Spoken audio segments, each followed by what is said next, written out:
nggak ada cahaya tapi kok terang. Nah, ini saya sempat kaget. Di mana saya? Wong tadi ini gelap gulita kok tahu-tahu terang benderang. Nah, saya coba merhatikan kanan kiri, nggak ada siapa-siapa. Orang-orang tadi ini kemana? Kok saya jadi sendirian? Ini kok ruangan kok tiba-tiba lebar, luas, dan nggak ada ujung. Ini pembatasnya mana? Tapi kok makin ke ujung itu makin gelap. Tapi di posisi saya ini terang benderang. Saya nggak tahu lampunya dari mana. Nah, di saat itu saya mulai berpikir,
Sobat Ekspedisi Kang Odeng, pada kesempatan kali ini kita kedatangan narasumber dari Jogja.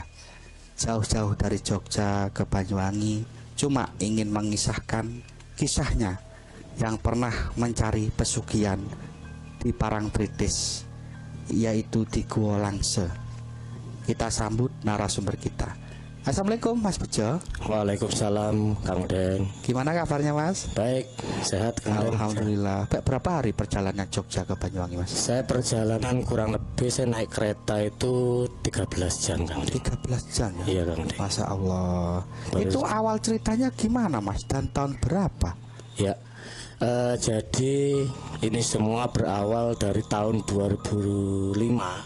Saya punya usaha di Bali itu bangkrut, punya usaha rumah makan, dikarenakan ada kejadian bom Bali 2 Kang Odeng. Nah waktu itu 2005 terjadi sweeping untuk tamu-tamu, jadi usaha saya bangkrut, tidak ada pembeli. Saya bertahan sampai 2006. Yang terjadi, saya tidak bisa mengembalikan modal saya, dan yang berikutnya adalah keputusasaan Kang Odeng, yang menyebabkan saya harus bisa mendapatkan modal. Saya terus coba untuk mencari-cari info hal-hal yang sekiranya bisa cepat mendapatkan uang. Karena apa, memang kalau saya masuk pinjaman misalkan ke bank, saya harus menggunakan jaminan, tapi aset saya sudah habis total Kang Odeng. Lalu saya mendapatkan informasi itu dari mulut ke mulut dari teman-teman yang ada di Bali. Saya mendapatkan informasi itu ada di Yogyakarta, Golangse. Nah, Golangse ini menceritakan dari teman-teman bahwasanya bisa menemui yang namanya makhluk dari Laut Selatan. Cuman untuk nama memang awal disampaikan adalah Nyai Blorong. Lalu dari 2006 itu saya belum niat untuk datang ke Jogja, tapi setelah berjalannya waktu kurang lebih sampai di tahun 2013 akhir, justru saya sampai di Yogyakarta, kembali lagi ke Jogja.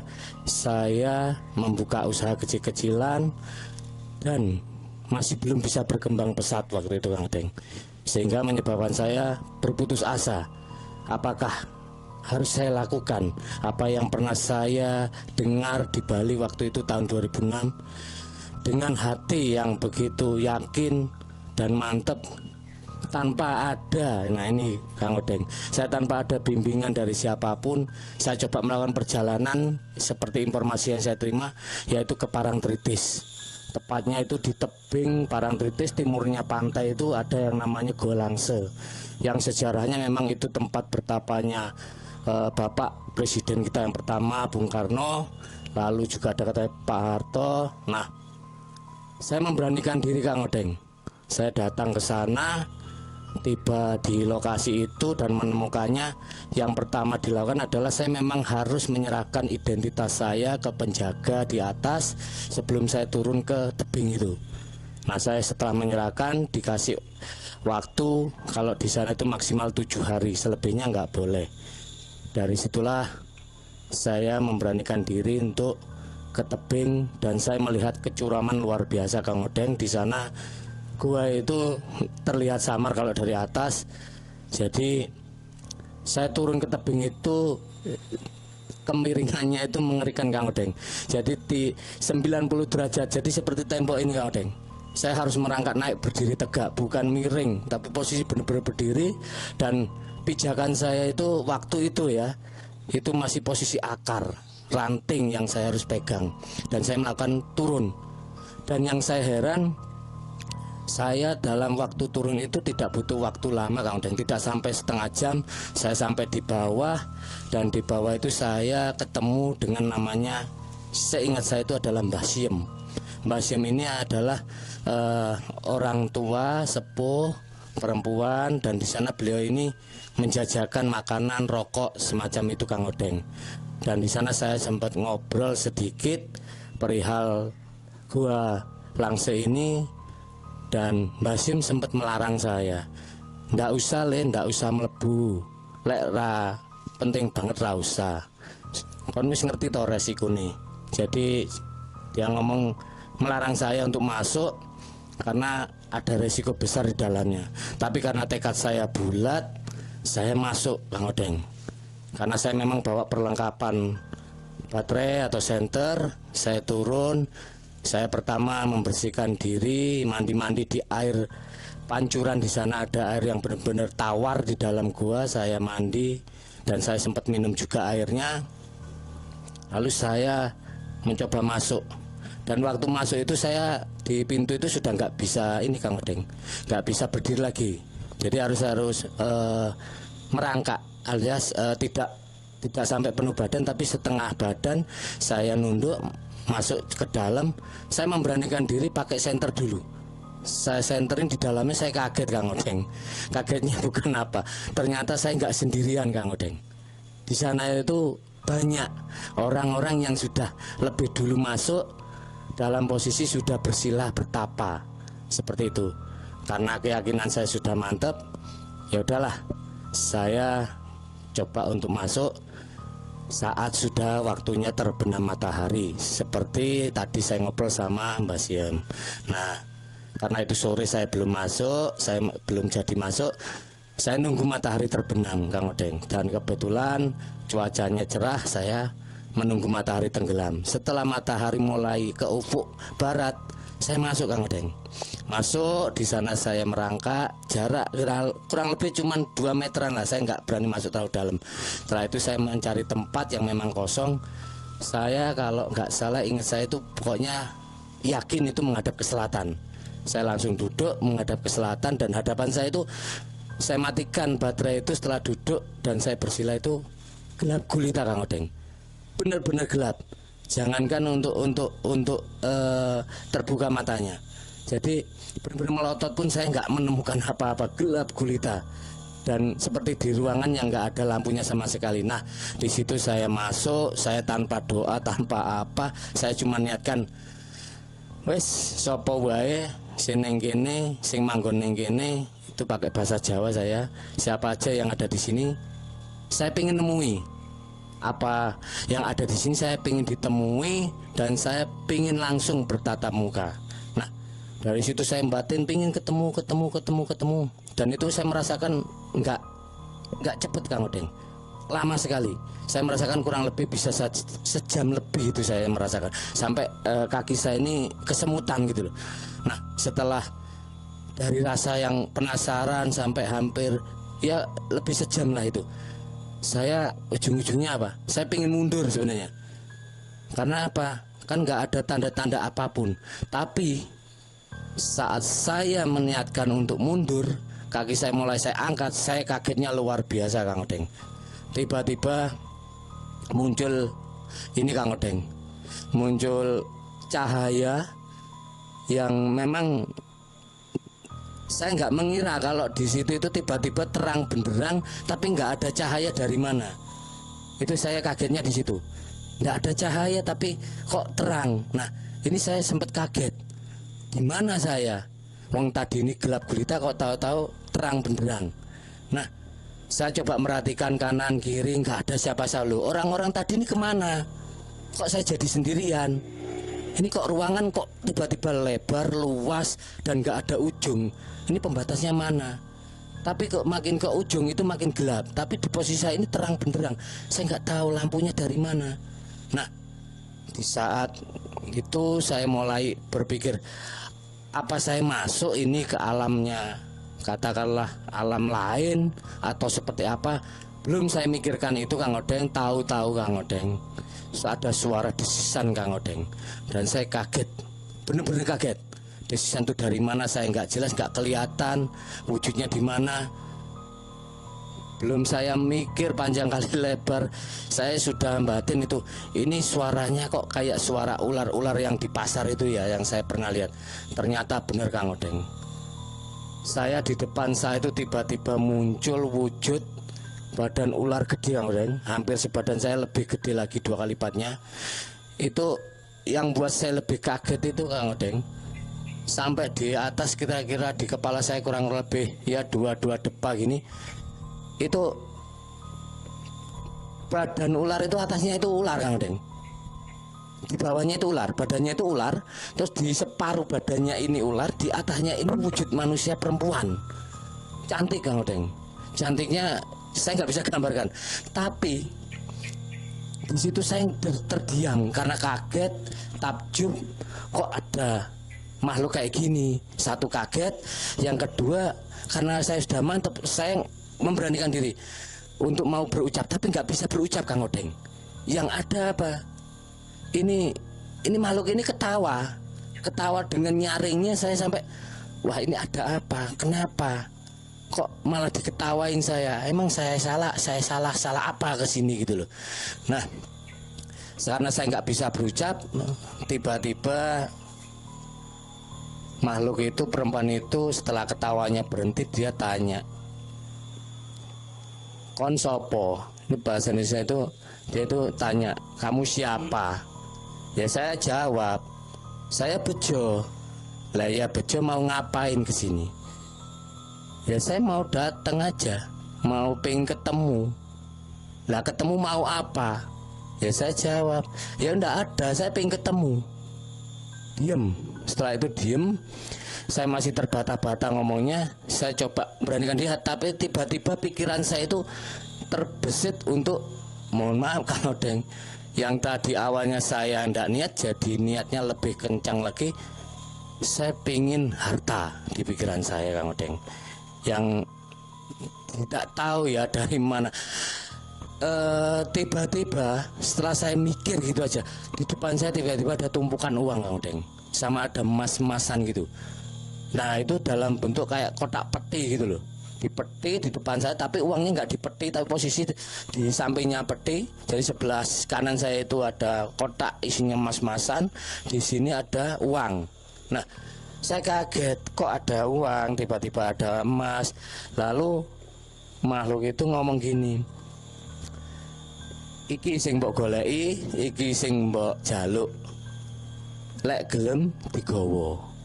Saya batin, saya benar nggak bisa berpikir lama, tapi saya batin, mosok sebanyak itu saya bisa bawa, mosok mau tak bawa sendiri, wong turun aja kesusahan tadi, kok saya mau naik bawa segini banyak. Terus saya ngomong, nah ini uang siapa, ini emas-emasnya siapa, terus buat apa, saya bilang gitu. Nah jawab dia, ya ini emas sama uang ini, duit ini sama emas iki wekmu, ini punya saya, katanya. Loh dari mana, wong saya aja nggak pernah nyimpen kok, dan saya nggak tahu dari mana kok tahu-tahu ada emas sama uang dikasih saya. Ya lek kon gelem iki digowo, ora usah digowo, gowo wae siji, mengko tak terke sisone. Jadi saya diminta membawa salah satu uang ataupun emas itu dibawa pulang, nanti sisanya mau diantar. Lah itu saya tambah bingung, lah nganter gimana, uang sebanyak gitu pasti kan kelihatan orang kan gitu kan, udah kalau di jalan. Ya saya tanya, wis toh, dia bilang wis toh nggak usah dipikir, mengko tak terkes sampai omamu. Nah setelah itu saya masih berpikir itu, kalau ini saya sempat berpikir sejenak, ini uang sebanyak ini nanti kalau saya bawa jelas ini ketahuan orang, tali kalau diantar apa ya nggak orang ngelihat orang bawa segini banyak, apa saya nggak ditanyain orang di atas. Nah dari situ tiba-tiba dia ngomong, misalnya kowe nggawa iki ya aku yang njaluk ganti. Nah ini saya terus jadi kagetnya luar biasa, maksudnya ganti apa? Saya sejenak mikir, ya lek kowe gelem gawa, pisan meneh aku takon, gawonen iki, gawonen ra usah akeh-akeh, sisone tak terke, aku njaluk ganti. Saya tanya dengan berani, gantinya apa, saya bilang gitu. Padahal saya juga gak kenal ini siapa, makhluk apa, tapi di batin saya ini blorong kah, ini yang blorong diciptakan orang. Ya udah, ini kalau saya bawa, lek aku gowo, pakai bahasa Jawa saya tanyanya, lek aku gowo gantinya apa? Nah di situ makhluk itu tiba-tiba ngomong, lek kon gowo iki aku njaluk wong tuamu. Maksudnya kepripun? Saya pakai Jawa terus, maksudnya kepripun ini kok saya harus bawa uang ini, saya harus ganti orang tua? Ya iki jatahmu, tapi aku yang jaluk jatah, gantine ya wong tuamu melu awakmu ya iki nikmaten. Makmen iki duwite mas-masane gawonen kok entek-entekno ora apa-apa, tapi aku njaluk wong tuamu. Dari situlah Kang, saya langsung berpikir, lah kalau sampai orang tua saya diminta bawa dia, lah buat apa? Wong saya sendiri aja nyari waktu itu, karena saya belum keluarga Kang waktu itu, tahun 2015 itu kejadian itu. Jadi saya itu ditanya wong tua, lah wong tua saya itu tujuan saya nyari uang ini biar untuk orang tua kok, nyeneng ke orang tua. Lah kalau orang tua saya diajak ke sana, lah saya siapa yang mau tak senengin? Masa saya seneng sendiri. Dari situlah Kang, saya mulai ada kayak disadarke, bener-bener sadar, inikah yang dinamakan tukar tumbal dan sebagainya yang orang bicarakan selama saya terngiang-ngiang masalah ini. Ya dari situlah saya mantepkan, saya bilang, aku raiso, aku mau nggawa, moh wong tuaku mbok gawa, aku mau nggawa iki, duit iki moh, emas iki moh, wis aku moh. Dan seketika Kang Odeng ada pertanyaan terakhir dari makhluk itu, ngomong, yakin wis ra digawa, yakin ra dioperno.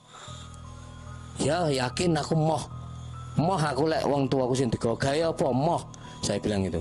Nah tiba-tiba Kang Odeng, yang tadinya di depan saya itu uang sebanyak itu, tumpuan sekitar hampir setengah meter, 1 meter apa ya, itu tiba-tiba sama peti itu hilang Kang Odeng.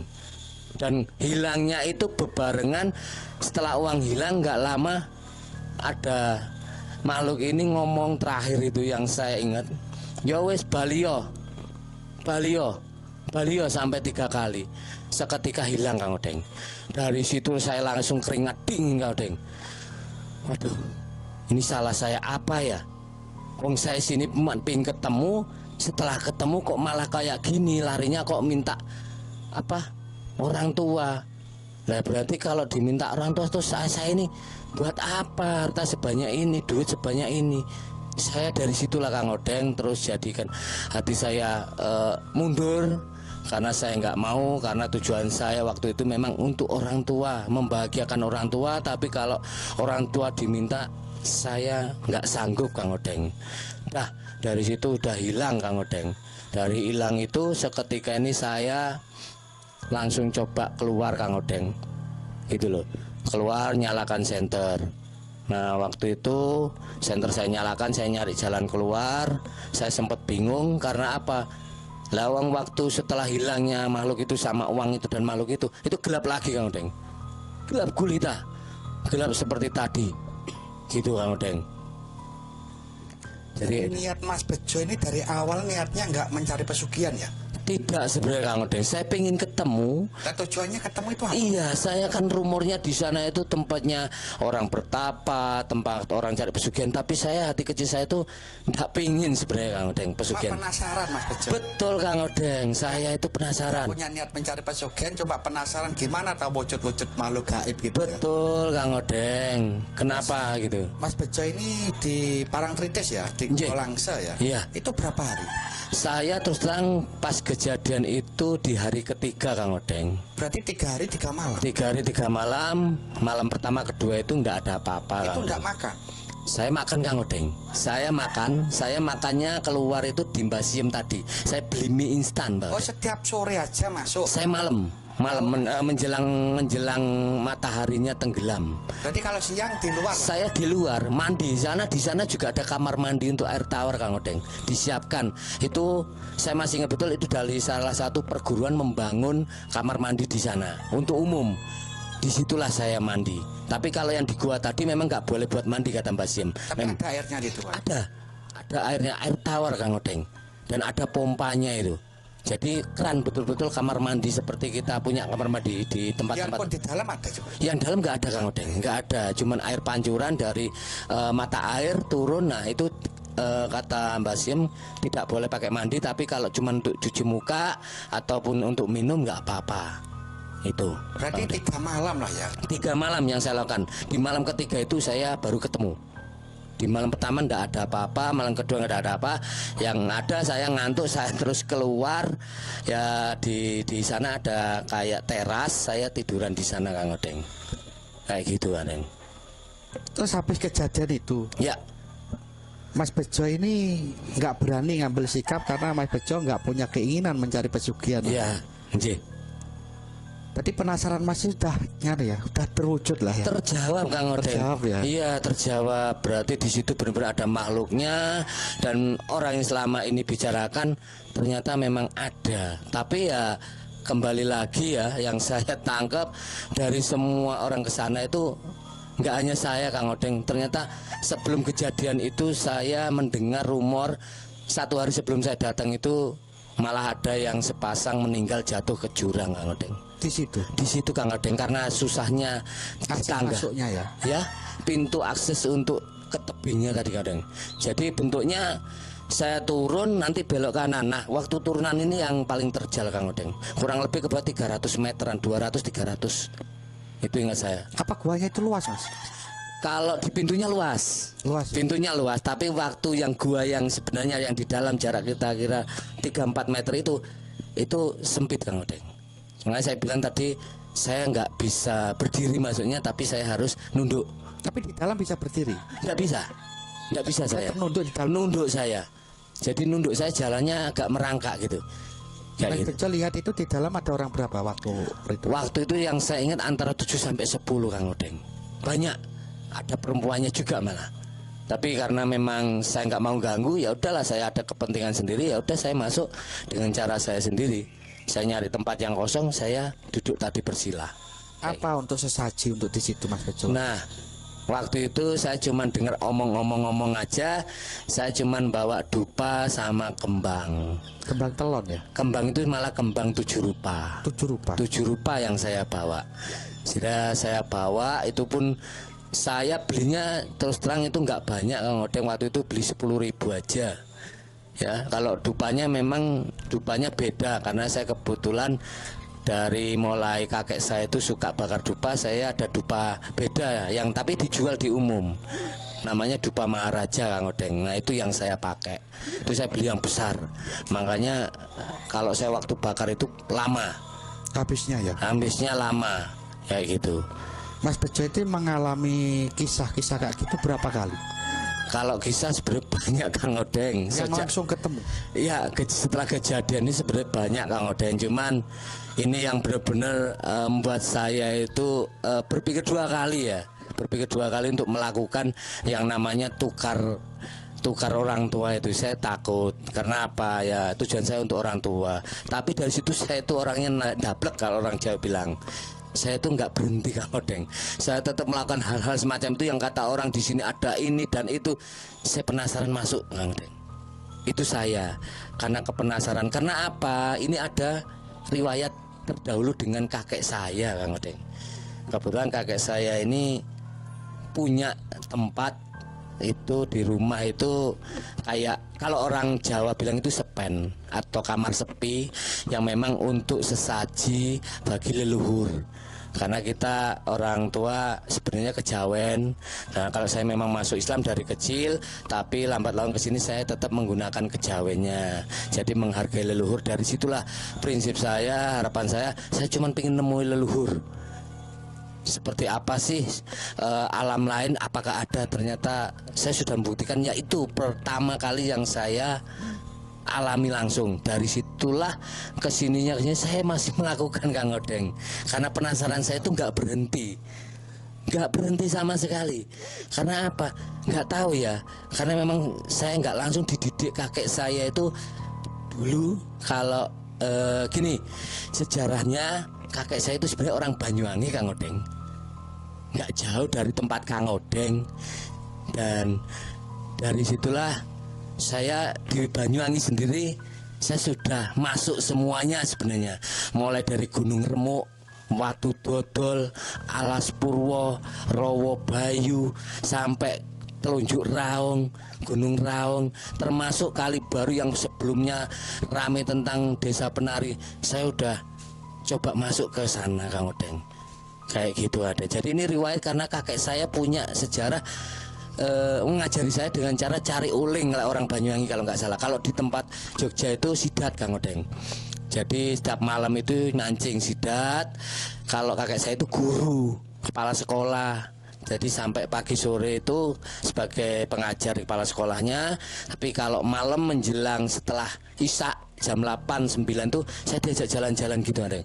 Dan saya baru sadar, ternyata kakek saya itu diam tanpa ngomong ngajarin saya untuk berani di tempat-tempat yang nggak disangka alias gelap. Karena faktanya saya masih ingat betul. Kok saya bisa bilang gitu? Saya pernah diajak, ayo melu lah. Saat saya ikut, sebelum saya ke Sungai Perengan, ingat saya itu di daerah sini nih Karanganyar kalau nggak salah. Karanganyar itu tempat saya sekolah Kang Odeng. Ada tempat saya sekolah. Dari di sana itu saya diajarin ikut mancing, tapi suatu ketika saya ditinggal di tempat gelap. Tinggal saya cuma dibawain korek, nanti ngomong kalau memang aku belum datang kamu nyari aku bengok ono wae. Itu kakek saya bilang gitu. Saya diem dan pengen saya nemui kakek saya teriak-teriak nggak dijawab. Saya beranikan diri ambil kelaras daun pisang yang kering itu saya bakar Kang Odeng. Saya ikat sama namanya belara atau daunnya kelapa yang kering di bawah. Saya ikat, saya bakar. Kaget Kang Odeng. Yang saya nyalain obor itu di bawah saya itu adalah apa namanya? Makam, bener makam umum. Dan saya tanda tanya, wah kok Mbak, saya berani ngomong kok kurang ngajar. Putune kok ditinggal nih makam. Tapi karena saya sudah terbiasa dengan kegelapan sama Simbah, saya nggak ada rasa takut. Dari situlah saya jalan terus ketemu Simbah, saya ngomong, Mbah, kok sampean tinggal ning kuburan karepe piye? Saya jambal karena saya putu paling daplek tapi paling disayang. Saya berani ini. Nah, jangan jawab, ya ora apa-apa wong wis mati ya ora bakal urip meneh. Tapi tan hati kecil saya ya kok tego sih Mbak ning putune kan gitu Kang Odeng. Nah, itu awal saya memang bukan sok berani tapi terdidik memang untuk berani ke tempat-tempat kayak gitu, dan itulah menyebabkan saya sampai detik ini terjadi satu penasaran. Dan kebetulan setiap saya istirahat di waktu tertentu, nggak tahu itu hari apa, kakek saya itu kadang masuk ke alam mimpi saya Kang Odeng. Masih bisa berinteraksi, komunikasi, yang intinya membimbing saya. Nah, dari situ saya percaya bahwa keyakinan saya, leluhur saya itu kalau setelah meninggal masih bisa interaksi. Nggak tahu itu yang namanya apa, itu ruh atau itu sukma, tapi saya meyakini itu ada interaksi dan masih memberikan wejangan. Iki loh caranya kayak gini. Makanya saya sampai detik ini masih berani untuk tempat-tempat gitu dan penasaran. Karena ada keinginan tahu, sampai sekarang belum berhenti Kang Odeng. Ya. Seperti itu. Waktu di makam sama kakek usia berapa Mas Bejo? Saya masih ingat waktu itu SMP Kang Odeng. Masa Allah. SMP. Jadi SMP saya masih ingat betul SMP. Kalau kelasnya saya nggak ingat betul, antara kelas 2 atau kelas 3. Ya. Gitu. Inilah sobat kisah dari Mas Bejo. Kita ambil hikmah apa inti dari cerita Mas Bejo ya. Ya, terima kasih banyak Mas Bejo. Sama-sama Kang Odeng. Kehadirannya dan mau mengisahkan, mau bercerita di ekspedisi Kang Odeng. Saya sendiri sebagai Kang Odeng banyak-banyak ucapkan terima kasih. Ya, kita tutup dulu Mas Bejo ya. Sama-sama. Assalamualaikum warahmatullahi wabarakatuh. Waalaikumsalam warahmatullahi wabarakatuh. Rahayu.